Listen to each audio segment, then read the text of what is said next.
समय TV news channel हो कि समाजपत्र हो हम शब्द शुणी था देखी था एनआरआई से एनआरआई कौन अति कम समय में जाना बंधुगण एनआरआई संपूर्ण नाम हूँ नॉन रेसिडेंट इंडियन। तो भारत में जन्मित व्यक्ति जितेबले भारत बाहर 100 गोटे फाइनेंस इयर 182 दिन रु 180 डेज रु अधिक दिन रही था विदेश में से ऑटोमेटिकली एनआरआई पदवाच्य होती। ये जो नियम जारी होती income tax section 6 income tax act 1961 नियम अनुसार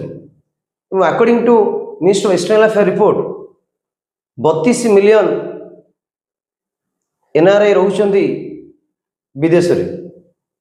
से माने एजुकेशन क्षेत्र में हो एम्प्लॉयमेंट क्षेत्र में हो विभिन्न सेक्टर से माने कार्य करुछंती।